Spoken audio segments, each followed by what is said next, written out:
Welcome to Weekly Digest, where we highlight the work of ministers of government as they push the administration's development agenda. Picking up from where we left off last week.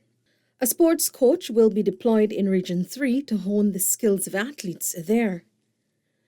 Minister of Culture, Youth and Sport Charles RAMSON Jr. made this disclosure on Sunday last during a ministerial outreach in the region.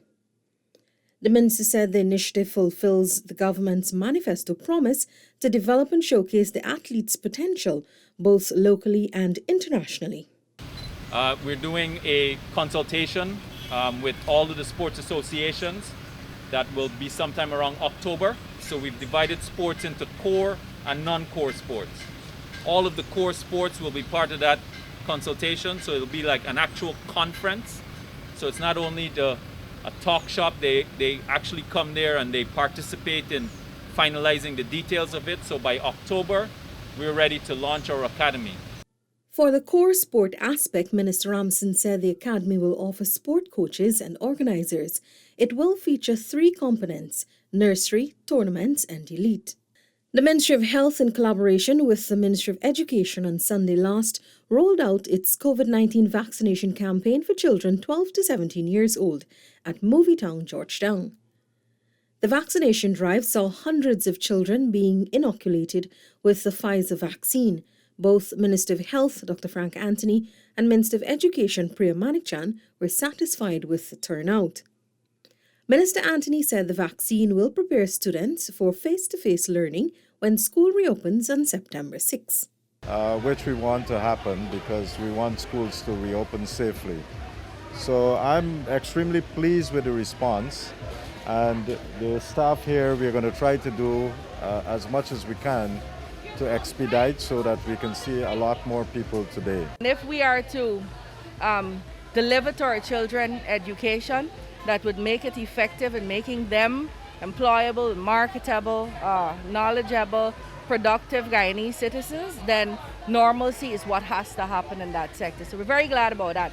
On Monday, Minister NANICKCHAND said the COVID-19 immunization campaign for the adolescent population will be taken into communities.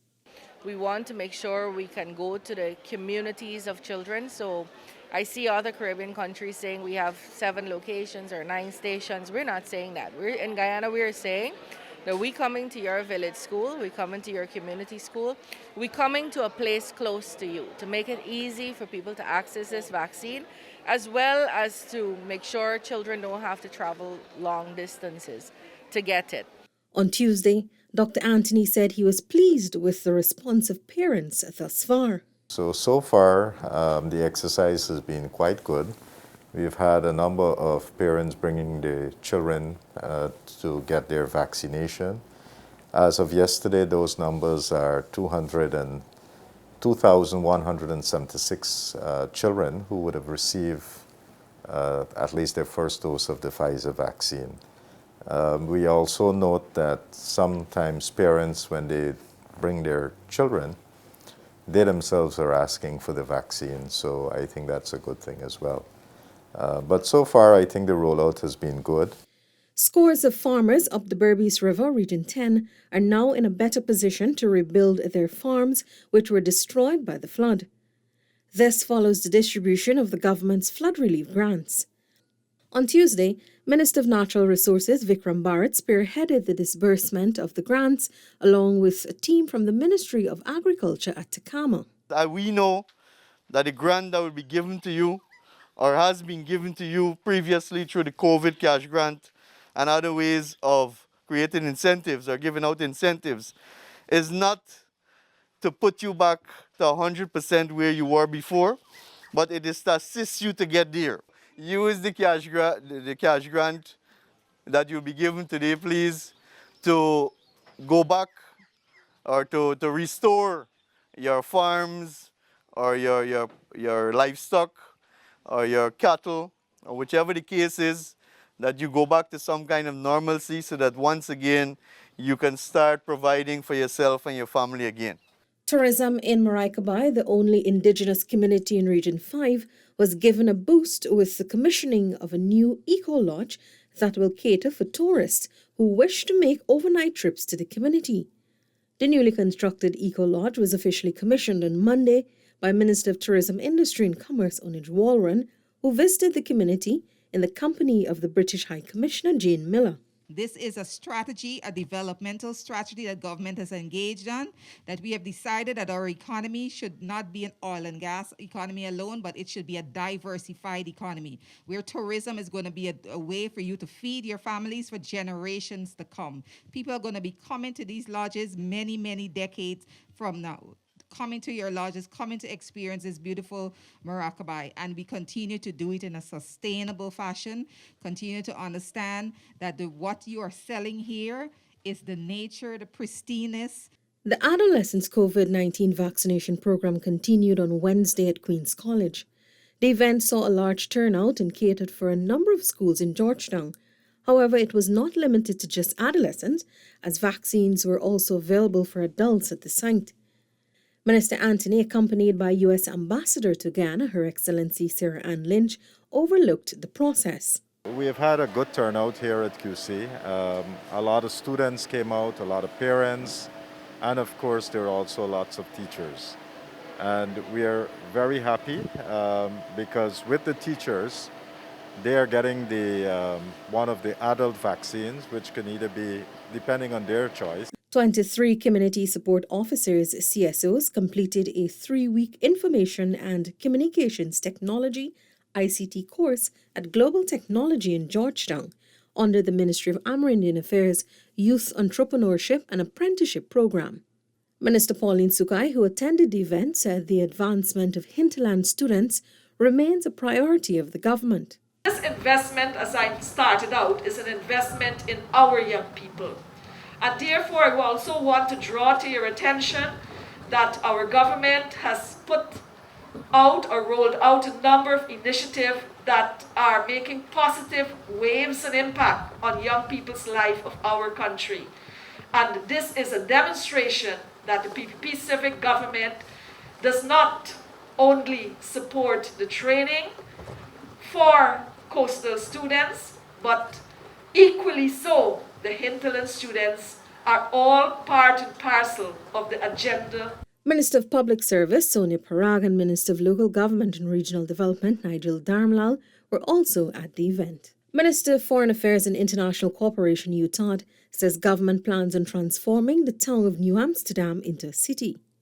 Minister TODD made the announcement on Wednesday during his address at the township's 130th anniversary. As you know, his specialization is in urban development and planning. He understands transformation. He understands how to move development across Guyana. His focus is on urbanization. How do we transform New Amsterdam into a city? Minister TODD says New Amsterdam, like the rest of Guyana, forms part of government's development drive, especially with revenues expected from the oil and gas sector. The Infectious Diseases Hospital at Liliendal marked 1 year in operation on Wednesday. At a media conference, Minister Anthony said in spite of the challenges, government was able to get the facility to an operable state. This place was literally a shell, nothing else. No equipment, no beds, no ventilator, nothing.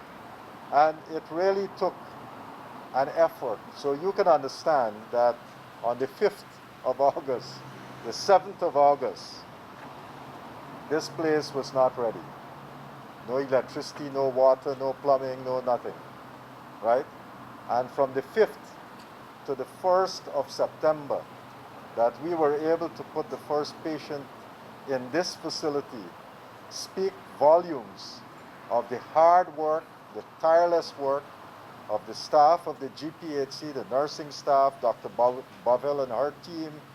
It speaks volumes because these were the people who really made this facility work. The Chetty Jagan International Airport Corporation has signed a $400 million contract with Total Solutions to supply 2 new air bridges. This is part of the government's agenda to transform the airport. Today's signing ceremony is government's part to facilitate what China Harbor has to do as part of its expansion. They have to put in the corridors to facilitate 2 additional air bridges, and those corridors are to facilitate the D and E type aircraft with the extended runway must be able to facilitate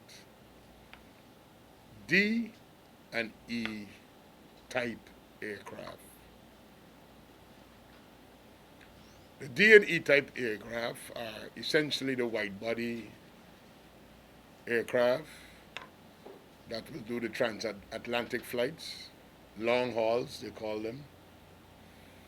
These are planes that carry in excess of 300 passengers at a time.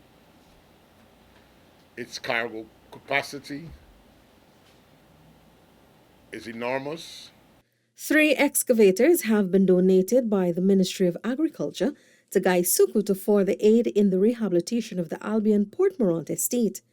On Thursday, Minister MUSTAPHA commissioned the excavators at GUYANA's head office at the Lebon Intention estate. I want to recommit the government position that we are working aggressively, working in a phased plan to reopen the closed sugar estate. Now we are seeing once again investment in GUYANA, and we have to continue to invest in this critical sector.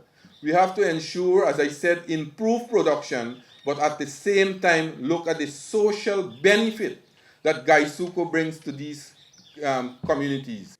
The Ministry of Health is setting up a multidisciplinary team to provide care for persons suffering from long COVID. This announcement was made by Dr. Anthony on Thursday. What we are now in the process of organizing is a multidisciplinary team to provide care for long COVID patients. So this is not just one specialty. It's not just like cardiac, or this is going to be a multidisciplinary team. Minister Anthony said the ministry has been observing patients who have recovered from the coronavirus but are now experiencing prolonged symptoms. A $787.6 million contract was on Friday signed by the Ministry of Public Works and coal contractors to remove 3 wrecks in the Demerara River. Public Works Minister Bishop ONEIDGE, who joined the signing virtually, said the wrecks have proven to be a hazard and their removal will allow water traffic to flow freely. He said this will complement the establishment of the new Demerara Harbour Bridge. This project of removal of wrecks is also coming in tandem with us building a high-span 4-lane new Demerara Bridge, which will mean that once the tide allows and the draft allows, you could have unhindered access into Port Georgetown 24 hours every day. The project is expected to be completed in 9 months, with 3 months allotted to each wreck. About 1,000 residents of Maracaibo Region 5 are now benefiting from improved water supply following the commissioning of a $5 million water supply system. Friday's event was led by a minister within the Ministry of Housing and Water, Susan Rodriguez, accompanied by Member of Parliament and Region 5 Representative Faisal Jaffer Ali and Regional Vice Chairman Rion Peters and a team. This initiative is a collaborative effort between the Guyana Water Incorporated and the Maracaibo Village Council. People are at work, and that is a significant accomplishment for this community. We saw coming up the river, people at work, women and their children, they're washing, the men are packing their logs. We can see activity. You can see economic activity in this village. You can see the vibrancy in the village. There's a new energy. The village has been rejuvenated. And this is because of the attention and of the investment that our government has been making in this community from day one. Finally, on Friday, First Lady Mrs. ARYA Ali launched a menstrual hygiene initiative in Region 2. Mrs. Ali says the problem of menstrual hygiene will not be continuous in Guyana. Today is the day we begin distributing sanitary pads to every school-aged girl in Region 2 at no cost to them. These supplies will last you for 1 year. I am making a request to you as your First Lady for you to continue to support each other in every way possible. As you continue to support each other, I will be here as your First Lady with my arms open wide, waiting to support you every step of your journey. Mrs. Ali, while addressing female students at the Anna Regina Secondary School, also noted that the initiative is about empowering females.